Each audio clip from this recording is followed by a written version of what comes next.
Then, of course, our favorite topic now, and I have at least two very interesting things to disclose here.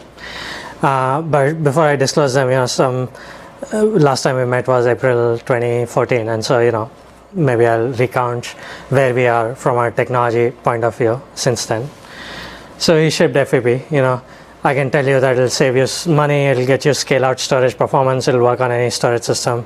In fact, that's what Jeff told you, and it's very disruptive. But the thing that makes me most proud of FVP is that it is a product which makes previously impossible storage systems possible for the first time ever. So for example, and these are real numbers, and so for example, one of our customers uses 3 terabyte PCIe flash cards in a 32-node cluster. So in effect, what they've done is 192 terabytes of read and write acceleration capability in front of their storage system. Show me one storage system which actually ships with 192 terabytes of NVRAM. And that is what we are out to do, right? It's not about making something slightly cheaper and faster. Yes, that's great. But it's about, getting into the realm of what was something that was not even possible. And because, if you do that, then people will figure out new ways to exploit that power. And once they figure that out, there's no going back. That's the story of FVP. People get 850 megabytes a second running VDI per host on FVP. These are numbers from users. 25,000 IOPS per host in database clusters, and et cetera, et cetera. So, these are things that were previously not possible, which server-side media is actually making possible. And it's, everybody who is actually, there's obviously religious debates about whether it should be, hybrid, all-flash server-side, et cetera. But one thing I would recommend the industry do is not argue with physics. And so, if you do, you are going to be caught on the wrong side of the river. And so, that's what FVP does. Here's a customer, a live customer who is running 1,400 virtual machines across 23 hosts. They have FVP on 204 hosts total. But on 23 hosts, they are running 17 terabytes of acceleration, right? And look at the throughput, 1.2 gigabytes a second. When was the last time you bought a storage system spec'd out to 1.2 gigabytes a second without selling a dear family member? And so, that's the power of server-side. That's the power of scale-out. Undeniable. And the more interesting thing is that is the scale of our business nowadays. People have the biggest cluster people have deployed us on is 485 nodes. So, we are getting there into mission-critical workloads and so on. We did memory, right? So you can now accelerate with memory, and we make it fault tolerant by virtue of our, write back and replication technology. And so people use that now.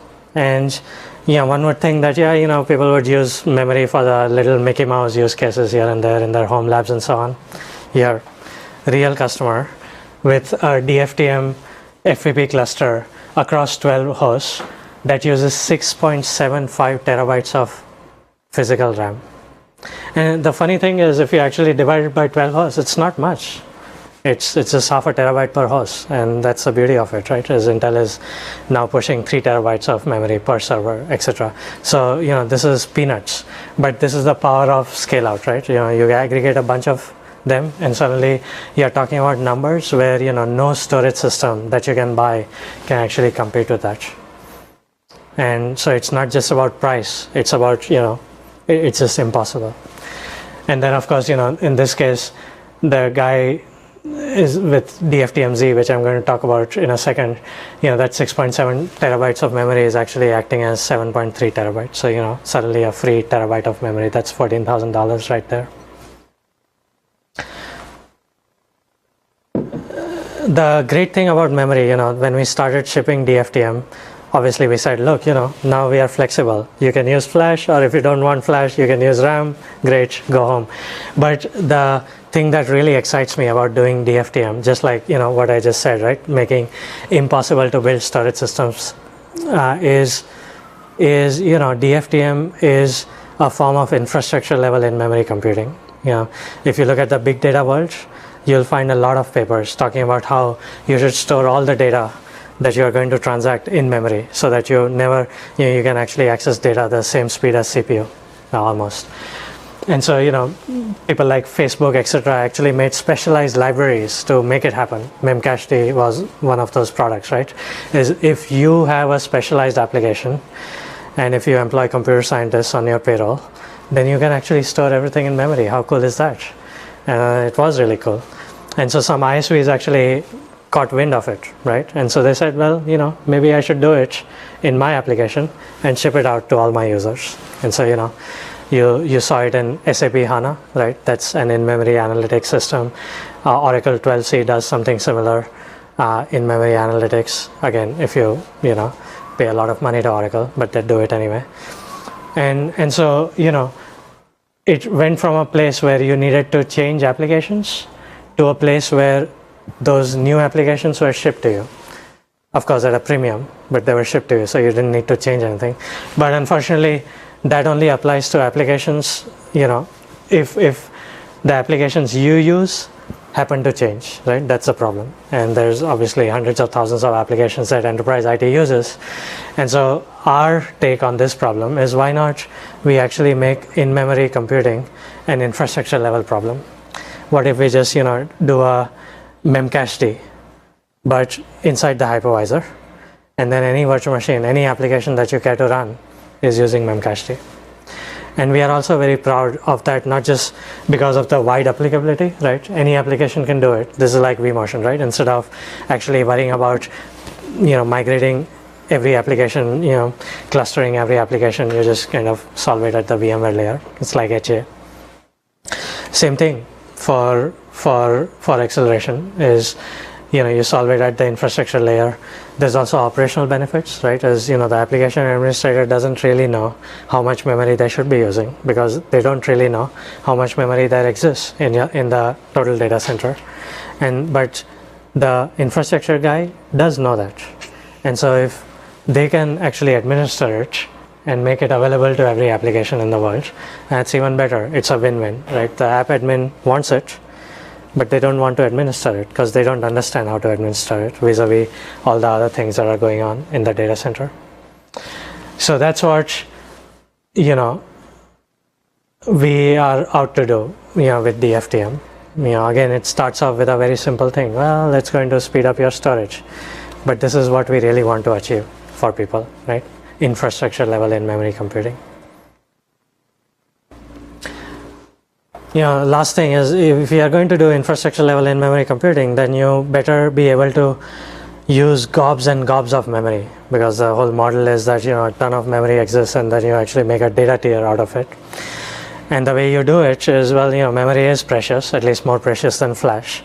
And so, well, how do you make it bigger? And the way we do it is by doing adaptive compression, right? So for all the stuff that we are storing in DFTM in memory, we adaptively compress it or not compress it, depending on whether the data is compressible, etc., or whether you are running out of memory and so on.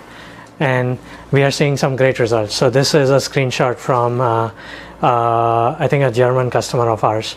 They are running SAP on DFTM, and they have dedicated 820 gigs of memory to this cluster, which turned into 1.3 terabytes of compressed memory, right? So now you can suddenly start talking about memory scale similar to flash scale. Now, good news is, these applications don't have too many really big working sets. So if you are talking about terabytes large FVP clusters, then you ought to be able to actually throw in a lot of applications in that terabyte large FVP cluster. So that was technology validation, right? So we are right now seeing adoption in big clusters at a very interesting scale, where solving the same problem any other way isn't even possible from a physics point of view. We did memory, which we are seeing very interesting results with. We did DFTM-z, which we are seeing very interesting results with. The last thing I want to do is run you through some use cases, right? And so tier 1 application, SAP, this one comes from Germany as well. And they are running a storage system this slow, which is doing an average of 4 to 8 milliseconds, and the virtual machine is seeing an average of 1 millisecond. And that's 8 hours worth of run. This is a day. Either way, it's the same conclusion, right? The application doesn't see the latency of the backend storage system. This is the same thing, but from a SAP point of view. And so out here they are tracking the latency of reads and the latency of writes without FVP. So they're seeing 50 millisecond peak latencies, read latencies, 14, 16, 18 millisecond peak write latencies. And as soon as you turn on FVP with DFTM, the power of memory is that it goes to 400 microseconds and it stays there. And the write latency goes to 2 or 3 milliseconds and it stays there. There's hardly any peaks. Different use case, SQL Server, same thing, tier 1 workload, pretty write intensive, goes all over the place. And so out here, the end user is running, again, DFTM-z, initially they run without FVP up until this point, and where, the blue curve is what the virtual machine is seeing as latency. The purple curve is what the data store is doing. And then the orange curve is what the flash device is doing. And so as soon as the power on FVP, then the virtual machine latency disappears, right? This is an interesting workload, right? So we are also seeing a lot of adoption in new age workloads, Splunk and Hadoop and so on and so forth. And the funny thing about these workloads is that, these are the workloads, Splunk, for example. Do you actually want to spend expensive storage to store Splunk logs? No. And that's the irony. And that's where FVP does the best job possible, right? Is you don't really want to deploy a hardcore storage system to absorb Splunk performance. But yet you actually want to make it perform well, because if you don't, then it's not going to scale to all the scale of your data center. And so in this case, the end user is running a Splunk virtual machine without FVP here. We are tracking read and write latencies here for the virtual machine. And so blue is read, orange is write. And as soon as you start FVP, it flatlines. You don't see the latency of the backend data store. And this is a very cost-effective way to actually operationalize Splunk, because the other option is to buy a bigger and better storage array, but you shouldn't do it for an application like Splunk. Even if you do it at the scale of data that it produces, you're going to be chasing your own tail. Last thing is VDI. And everybody talks about VDI, so I put a slide as well. And so out here what we are showing is, two physical hosts, Cisco hosts, running VDI. Bootstrap, this is a login VSI curve, right? So they actually track the interactivity of applications, and they have this threshold. As soon as you cross the threshold in terms of latency, then they declare it a failure. And then they declare that you can support these many number of virtual machines on this VDI cluster without sacrificing user quality of service. And so, two hosts with 350 desktops, so approximately 175 per host, and half a terabyte of RAM in each host. The first run is without FVP, and it crosses the threshold at approximately 181 virtual machines. More importantly, even if you go beyond it, you can see that the performance is all over the place, whereas FVP keeps it stable all the way up until 328 virtual machines. The interesting thing out here is it's the same hardware. And by the way, what we did is, in the second run with FVP, we stole 128 gigs of RAM from the physical machine for acceleration. And yet, we can run more virtual machines. How cool is that? And only 128 gigs for 300 virtual machines. So that is the power of FVP, and that is the power of this memory, the compression thing, the scale out thing. This is the difference if you're going to run 181 virtual machines per host and 328. In a cluster of two hosts, 90 VMs or 150 VMs. That is essentially, in this scenario, you got to buy 2 new hosts to get here. And so imagine that's $50,000 in pure cash. So that's the power of what FVP does for VDI. And that was the last slide I had on just kind of catching up with FVP. Now, if you actually look closely, this is nothing. And this is across 2 hosts, right? 64 gigabytes per host, And this is the difference it makes. And of course, we've seen, similar interesting differences on other workloads. So that set us thinking, right? As this is the state of the world. I'm sorry, you had a question? No, I just made the comment. That's about $1,000 worth of RAM. Yeah, and by the way, it's not even $1,000, right? Because I stole it. It's not extra. Right? Yeah, it's free. Yeah, you're right. 500 discount is free, but somebody had to pay for the RAM that you're. Yeah, but my point is. RAM was about scenarios. Yeah, it's a zero-sum game, true, right? True. Yeah, no. Yeah, it's the same hardware. And so that set us thinking, right? As this is the difference we can do with this amount of, hardware and our software. Yeah, but if you didn't steal that RAM and you used something like SSD or whatever, I don't know. Yeah, that's even better, right? That's icing on the cake. Yeah, for $1,000 you can buy a couple of decent SSDs and so absolutely that are bigger than 64 gigs. Than that, But then of course, you would still, as a architect, you would probably say, hey, do I care if I can run 150 virtual machines, VDI VMs per host? Yeah, true. My job is done, right? So maybe, but you're absolutely and you've got fewer right. components and stuff like that. Yeah, exactly. No, there's definitely pros and cons either. Exactly. But you're right. And this is all goodness, right? This is all, stuff you can explore. Like you said, icing on the cake. Exactly. We're talking about things that weren't even possible or fathomable a few years ago, Exactly. So this really set us thinking. And, this is the power of software. Suddenly we turned nothing into something very real that the customer, the end user can actually see and feel.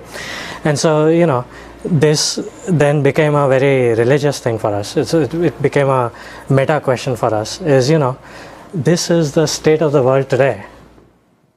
And we can bring it to here without breaking a sweat. So why aren't we? We are a software company. We should. We must. That is the level of, quality of service that the world deserves today. And then we can actually focus on better things, bigger problems. And so we figured, let's make since we are a software company, it's that easy, let's make a software-defined bully, right? And the way we are going to do it is we are going to ship an edition of FVP, which we call FVP Freedom. And it's a free version of FVP. It works across unlimited number of hosts, unlimited number of virtual machines. The only cap is that you can use DFTM only, no flash. And you can use it to create up to a 128 gigabyte DFTM cluster. We don't care if you do it across 4 hosts. We don't care if you do it across 10 hosts. And the reason these limits are chosen, well, multiple reasons, but a big thing very close to my heart is, what I said in the beginning, right? People actually suffer. People pay hundreds of thousands of dollars to actually go from here to there. And we think we are in a world where that ought not to be the case. That should be, performance that people should just expect. And so that is partly why we are doing it. But the other bigger reason why we are doing it, that's a reason close to my heart, right? Is, we in the enterprise IT world have actually gotten used to this level of quality. And we are okay with it. We take it with our pants down. And, we should be here. And anything we can do to help that, we will do. FVP was the product that does it.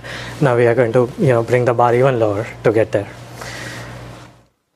And so the other reason we are doing it is because, the power of decoupled storage is what you saw in the previous slides, right? It makes someone jump out of their chair when they actually see the results. And so now the only thing contingent to seeing the results is you using it. And we want to break down any and all barriers to you being able to use it. We want FVP to be in every virtualized data center in the world. And of course, we had an ETA to make it happen, right? Through just by selling it. But now we are going to make it happen faster.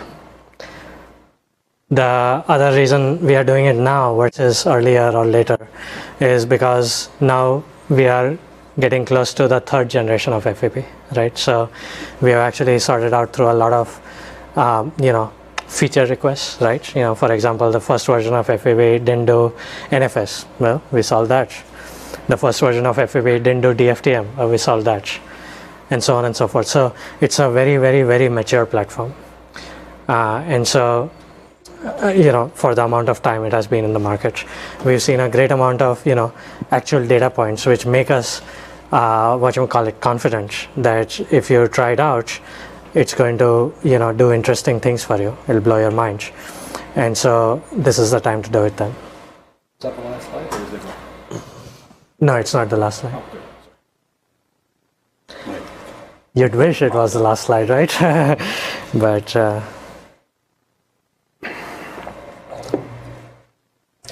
and so that's going to ship out soon. You can, I forgot to mention, but I'm sorry, right here. You can go to that URL, PernixData.com/freedom, to register for your copy, etc. We're just going to make it as easy as you being able to download it, and you can try it without investing a single dollar more in hardware, or without reconfiguring anything inside your lab or inside your data center.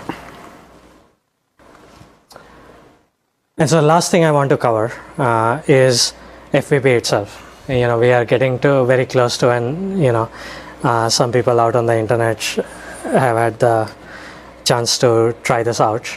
We are getting very close to the next big version of FVP, and it has many things. Unfortunately, because of time, I can't cover them all, so I'm just going to give you the highlights. Is one, we are going to support vSphere 6.0. That should be obvious. But the other thing is, we are rolling out a brand new UI. You saw that UI, right, in the previous demos. So standalone UI, HTML, JavaScript based, no plugins required, and we are going to kind of split out of the plugin world. Hopefully, with the screenshots that I showed you, you see why we thought we should split out. There's just a lot of very interesting data and visualization that we actually invested in, and so that's going to come your way as part of FVP, and then of course as part of Architect, if you care to buy that.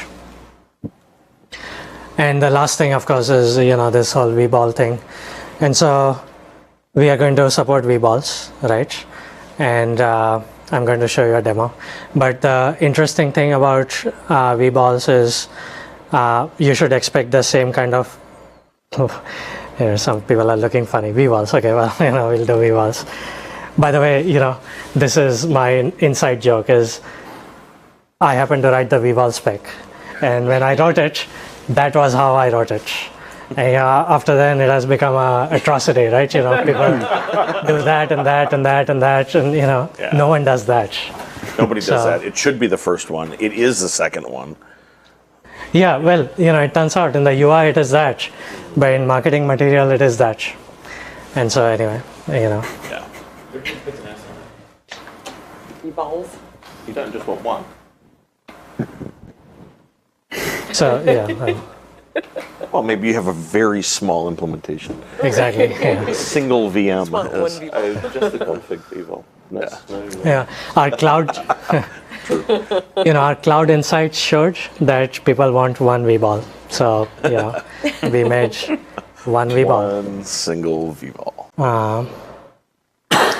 So the important thing about vBall support is it's a very complicated protocol. There's a control plane that goes out of band, talks to the array through some APIs, and then there's a data plane that goes through NFS or iSCSI or FC, etc. So the interesting thing about vBall is you should expect the same type of transparency that you come to expect out of FVP, right? Is the way you use vBalls is to do nothing.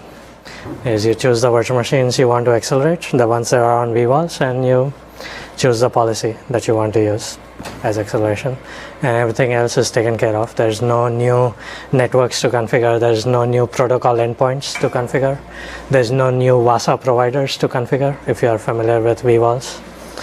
So it's going to be very transparent, and here's a demo.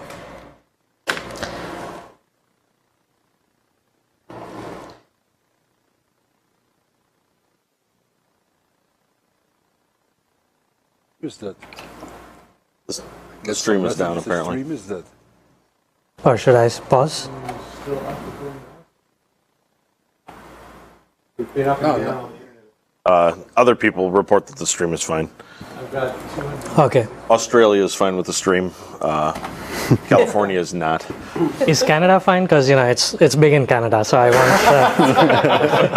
want the Canadians to see the V-balls thing. They have VVols, not V. There's 3 Canadians here this week, so Yeah, but it's all good here, right? Yes. Yeah. that's like, yeah. That's yeah. what, 90% of Canada? That's right, yeah. So They're reporting the stream came back. okay, great. So I'm going to go ahead then. So here's a VMware UI. What I'm showing is 2 physical hosts in a cluster, and Working in Canada. okay, Stream is working. I'm so excited. Thank you, network guy. And by the way, this product is shipped in Canada, but nowhere else in the world. But, so, 2 hosts, 2 physical hosts, they are actually connected to a vWall system. Everything is It's an built in. NFS-based vWall system. I'm going to pause for a second. And so that's the 2 hosts. They're running 2 virtual machines. And, that's, if you go to any host, the storage view, and you can look at the protocol endpoint, and lo and behold, here's your vWall protocol endpoint, and it's doing the NFS protocol, as you can see. This endpoint right now is serving 1 vWall, right? And so that's where we are so far, just in terms of orientation.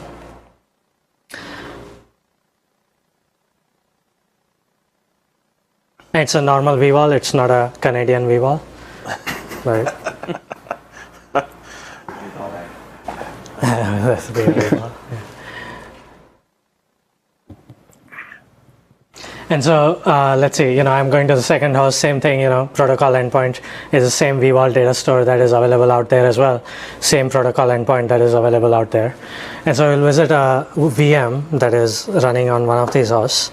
As you can see, it's powered on. And again, you don't need to reboot VMs, etc. if you want to accelerate them or not. This vWall has a disk on this vWall, as you can see. This VM has a disk on this vWall data store. As you can see, if you click on the data store, it'll show you the details that we already saw. It's going to show you the same storage system, etc. That's the vWall ID right there. And it's coming out of this storage array. You look at more properties of that vWall data store, it's connected to the same 2 hosts that I was showing you earlier. This is our new UI, which you saw in screenshots earlier. As you log in, and by the way, the jump to this login is available in the vSphere client, so you don't need to, you can come from there. And so here's a flash cluster we have configured. Right now it's running 0 virtual machines. So we're going to go into this flash cluster. We have given it some amount of flash, and you can see it spans 2 hosts, and it's using a very small amount of flash. And these flash devices across the 2 hosts, you can see there's 2 flash devices on this host, 2 on this other host. And so the cluster is configured, the acceleration media is configured. So then we go to data stores VMs, and you could just choose to add a VM. It's as simple as that. And so you click on a VM that is running or not running, and you choose your write policy, and off you go. So it is just that. It is the most boring demo in the world, the same as the NFS thing that I did last year. And it's just the interesting thing about this demo is the amount of work that has gone into making it this boring. So 5 minutes, is it? 15? All right, thanks. And in fact, yeah, so we are done with the demo. And just like the per VM acceleration, instead you can actually choose to accelerate an entire data store. And so any vWall VM that you care to create on this vWall data store will automatically be accelerated with the policy that you chose. And so that's the end of that demo. Very exciting. And so, that was it. That's what we have in store for you. A new version of FVP that we are working on that's going to support vWalls and vSphere 6.0, a whole bunch of other things that unfortunately didn't get a chance to go into. It does support the cloud link thing. I think Mike asked me that, or maybe it was Sean, but it is going to call home, and you can choose to opt out of it. So any PernixData product you use is going to feed data into the PernixData cloud. You can choose to opt out of it, but we'll make it very hard for you to do so. And not hard in the sense of choosing it. That's just a checkbox. But, we want to show you great value out of the cloud that you will ideally want to participate. So in summary, I want to summarize what I just said. There was 4 big things, obviously, that I had to talk about. There was PernixData architecture, a new way to kind of design, optimize and operate your data center. There was, PernixData Cloud, which is also on this side. We want to break down walls between IT data centers. And so those are all, the control plane products that we are working on. And then we are also working on, obviously, the next big thing for FVP and a next new big version for FVP that will bring FVP to almost anyone who wants to use it without requiring any new hardware. And so together, we think we have a great handle on solving this entire lifecycle, IT lifecycle. Now, this is the beginning. We think these are great products, as great as this product has become today. Of course, this is a matter of time. So, but we are very, very excited because, you are seeing that PernixData is a multi-dimensional company. We don't want to only focus on this one little thing in your data center. We actually want to make your data center good as a whole. There's many other things that, we are obviously working on, which I'm not talking about, but, we are kind of building towards the things we want to achieve as the company. So that's the product view of the world, right, of today's talk. That's a product summary of today's talk. The other way I can summarize it is, from an industry view of the world, right, is, we see this industry, this enterprise IT industry as a 2-dimensional industry, right? So there's a lot of innovation going on in media. Right, Flash is coming up, and new forms of Flash, NVMe, and then NVDIMMs are going to come up, and phase change memory that's going to be 100 times faster than Flash. It's going to be mind blowing. It doesn't even have the physics of Flash, and so on and so forth. So that's this axis, right? Started with spindles. Right now we are somewhere here, and then Flash is getting better, and then there's going to be the post-Flash era. This axis is something that people don't focus on, and that is the application axis. Is how is the world becoming more and more application centric? If you look at the cloud, they don't worry about deploying virtual machines, etc. People moved on to PaaS 10 years before they did IaaS in the cloud. So the interesting thing about the cloud is it is here, right? And the interesting thing about some of the new things that are coming up, right? Containers, here.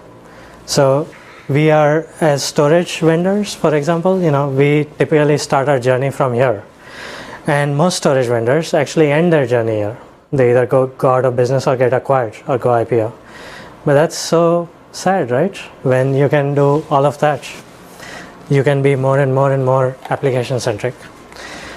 And the reason people don't do that is because it requires a different type of DNA to actually build a box.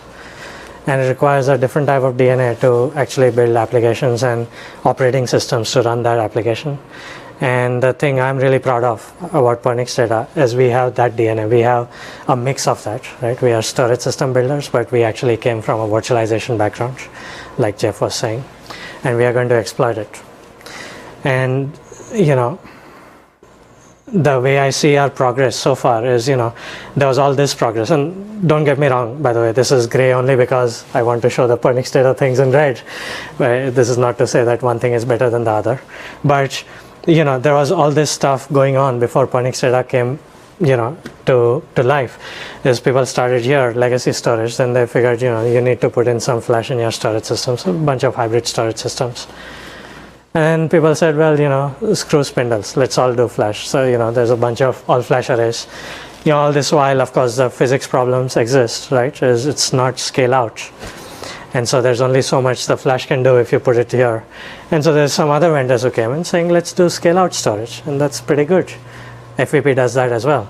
Except this one requires you to buy a new storage system. This one doesn't, right? That's a difference. And you can choose depending on what's right for your data center.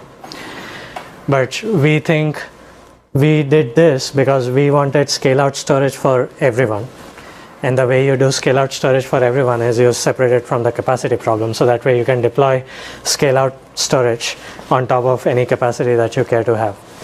That was PernixData's, reason for why we did what we did. At the end of it, we solved a very hardcore distributed systems problem, the same as this guy. But, we wanted to actually, separate out the problem from the capacity problem. Today we talked about architect and cloud because it was not about just owning the server-side data plane, but it's about owning the whole server, the control plane and the data plane. We want to be the new point of control. And there's very few companies in the world that can be that. Not these companies, because they make that box, which is not the entire data center. So we have very few competitors. And, very few competitors from a DNA point of view, anyway. We talked about in-memory computing, which actually is way beyond flash, right? We are talking about using media that is so fast that any amount of code that you write only makes it slower. And that actually requires a very different type of code. And guess what? We've already done it. The product is about to get into its second generation now. And through FVP Freedom, we are going to make it available to way more people than today. So we are extremely proud of us being able to move upwards, right? All these products work on a per VM basis. We don't care about data stores. We don't care about LANs. All the analytics we do, VMs. We care about apps, whether doing, what kind of IOs they are doing, whether it's the right thing to do, etc., etc. And so we are focused on going higher and towards the right.